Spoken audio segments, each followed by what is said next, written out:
I'm working with a company where it's easy for me to go through their app or their flow, or I'm having a good experience with that, I'm going to be a repeat customer.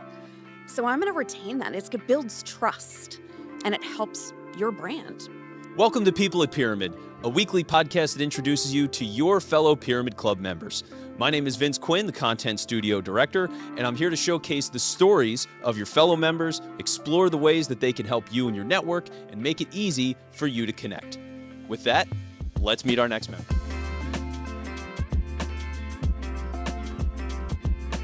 Hey, members.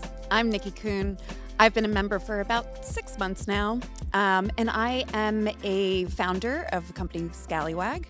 I am a digital accessibility design consultant. I've had a lot of conversations about you with this. You've actually talked to me about my business and my website and things that we can do for accessibility. Well, but that's what I like about it is you can't help it. Like you are so committed to this. So, I mean, how common is it that people aren't accessible when they're designing these things? Oh, extremely. So when we're thinking about apps and websites, I think there's a statistic out there, and I really need to commit this better to memory, but I believe it's about 67% of all accessibility issues are actually in the design itself. Wow. So colors that you're using, the contrast, how you're laying out pages. Yeah, it's a huge part of the concern. And so it's a big part of what I do as an advocate is spreading that education and awareness. Yeah, so people are having this issue everywhere, and part of it is because they're not aware of it, right? Like you said, it's an awareness issue. Absolutely. So talk to me a little bit about impact then, right? Because let's say I'm a business owner. This is brand new to me. I had no idea I'm not accessible. My website, not very accessible. I need to work on that.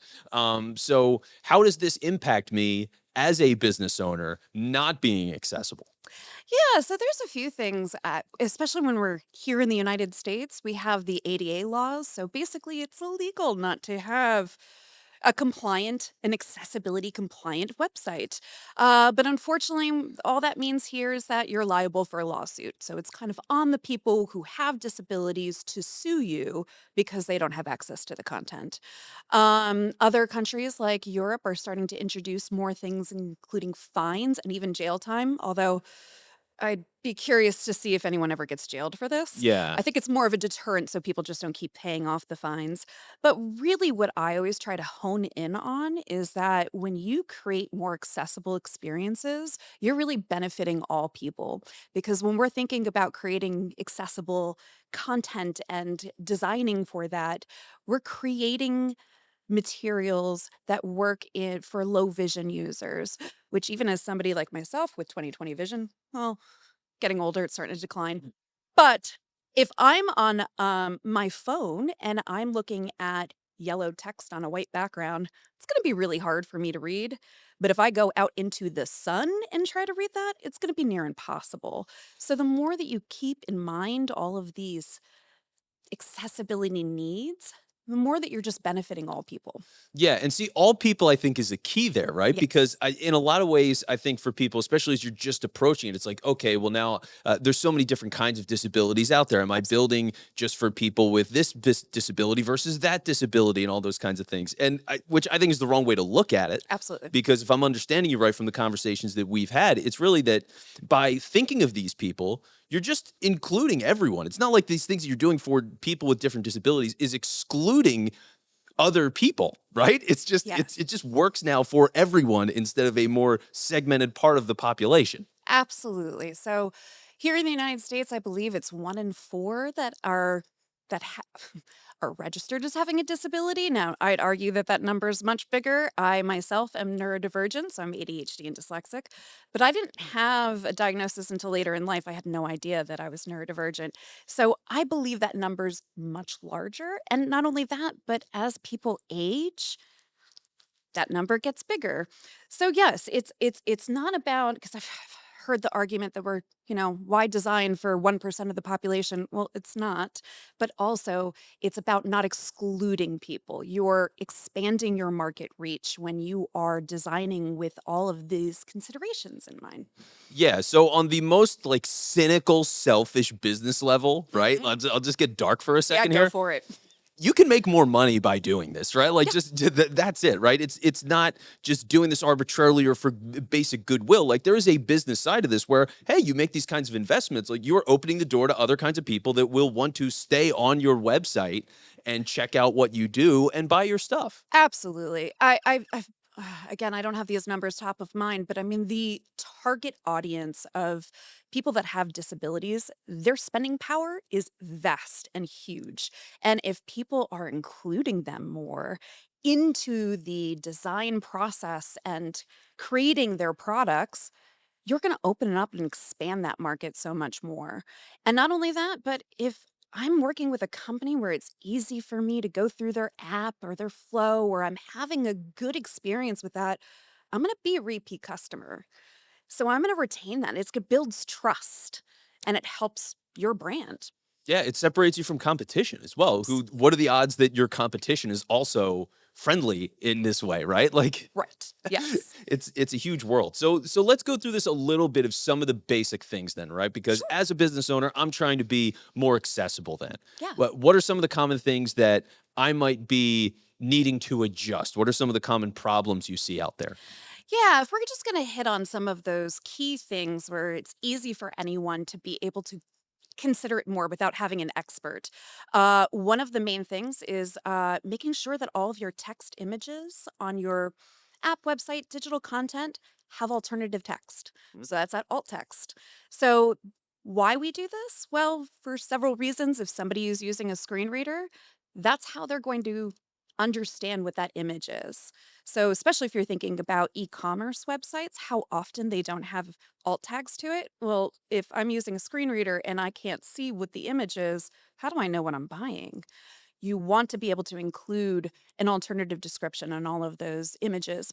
But then also, if your site is loading slowly, you have that alternative description. If you don't understand a chart and there's an alt text on it, somebody who's sighted can see that on that hoverable display and get more context into it. So there's many reasons why that alt text is very beneficial, including SEO. You know, who doesn't want to be able to improve that? Yeah. And so that's one of the main things that you can do. You don't want to you don't wanna have alternative text, though, on, decorative images. So what I mean by that is if you have something that's just like a pattern in the background, it's not providing any value. Yeah. On the website, you want to include a blank alt tag, which means that a screen reader is gonna skip over that. And then for PDF documents, you artifact that image. And I know that's kind of getting into the weeds, but basically it just means that that then gets skipped over. Okay. Color contrast. Again, I was talking about the yellow text on a white Yep. background. That's huge.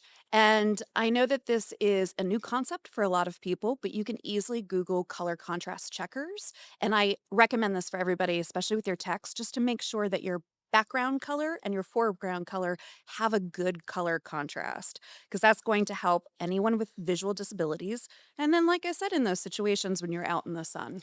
Yeah, so a lot of ways to go about this. It's good to know that there's some certain tools out there. Yeah. And we will talk very soon because we want you to connect with Nikki as well. So first off, LinkedIn, right? Good, best way. Absolutely. Yeah. I'm always on LinkedIn. I'm always marketing on LinkedIn. I will eventually start to expand out more, but as a solopreneur, baby stepping into this world of marketing. Yeah. So, all right. So we will make sure to have the links as well to reach out to Nikki on LinkedIn. Yeah. It'll be in the show notes. But let's get out of professional for a moment, Okay, and let's do it. we're gonna get personal, Nikki. All right, we're Let's getting go. very personal. We're getting very deep here. Ready. Um, you said you'd like to craft. Yes. Craft what? So as I mentioned, I'm ADHD. And that changes depending on when you're talking to me. Because I'm the crafter that loves to get really into a specific project and like invest all into it and then get halfway done with it and we're like, I'm gonna start something else now. Yep. Yeah, I've been there. Okay. So Yep. yeah, my craft supplies are endless. One of my most recent ones was resin. I was having a lot of fun with that. Everyone got resin Christmas gifts that year. And we have a pyramid club member who's really into knitting. So I've Ooh. started to pick the knitting needles back up. So I'm Okay. great at it. I can make scarves. I'd say that's a win though. Yes, it's great. It's especially portable, so it's kind of fun to sit at the bar here at the Pyramid Club and knit as I'm listening to a webinar. Wait, you knit here at the club? Yes, That's yeah, amazing. yeah. I've never seen that. Okay. Haven't you ever seen Patty knit at the bar? No. Oh, you got to come around more There's often. a knitting club that's going on at the bar. I had no Yeah, idea. informal, but Yeah. I think her and I might try to make it a little bit more formalized. A little crafting hour at the Pyramid Club. Yeah. Yeah. That's so much fun. Okay. So lots of interesting things. Now for you, because for people who want to reach out to you, obviously, all the things that you can do to help with their websites, with their design, making it more accessible, all of that is out there. But what are some of the members that you want to connect with? What are some of the things that you might want help with? Oh, as far as who haven't I met yet? Yeah, like who are the kinds of people that you're looking to connect with? Well, here at the club, I just really enjoy meeting all different types of diverse people, and I think that's what I really love about it. Is that everyone that I meet, there's always some sort of tidbit that I'm learning from them, helping me grow, or even just encouraging me. And so I don't know, I everyone. Everyone. And I actually mean that.